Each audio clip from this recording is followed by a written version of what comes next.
ஓம் நமோ நாராயணி. அதாவது யார் வாயில் விழுகக்கூடாது. நிறைய பேர் வீட்டில் பெரியவங்க சொல்லுவாங்க, யார் வாயில் விழுகக்கூடாது, அவன் வாயில் விழுந்ததுலேருந்து தான் அவன் டெவலப் சரியில்லை அப்படிம்பாங்க. இந்த மாதிரிலாம் பேசுவாங்க. அதுக்கு என்ன சொல்லலாம் அப்படின்னு கேட்டால் சிம்பிளான விஷயம். சனி ஆதிக்கம் பெற்ற உடம்புல ஏதாவது ஒரு ஃபிசிக்கலி சேலஞ்சு பர்சன்ஸ் அவங்கக்கிட்ட நம்ம வாயில் விழுகக்கூடாது. திருநங்கைகளிடம் வாயில் விழுகக்கூடாது. அதுக்கப்புறம் மாதா பிதா குரு இவங்க வாயில் விழுகக்கூடாது. மாதா பிதா வாயில் விழுந்தவன் டெவலப் ஆகவே முடியாது. குரு ரொம்ப ரொம்ப முக்கியம். ஒரு வாழ்க்கையில் குரு என்பவர் மிகவும் அற்புதமான, உலகத்தில் கிடைக்கக்கூடிய விஷயங்களில் முக்கியமானது. குருன்னா நீங்கள் வாத்தியார்னு மட்டும் நினச்சக்கூடாது. ஒரு தொழிலை கற்றுக் கொடுத்தவங்க, ஒரு தொழிலுக்கு குருநாதராக இருந்தவங்க, குருவுக்கு துரோகம் பண்ணவங்க யாருமே வளர்ச்சி அடைய முடியாது. குருவின் வாயில் விழுகக்கூடாது.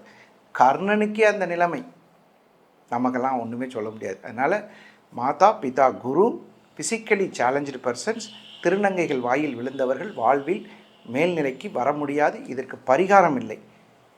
அப்படி விழுகாமல் நம்ம தப்பிச்சு போய்க்கிறது நல்லது. வாழ்த்துக்கள்.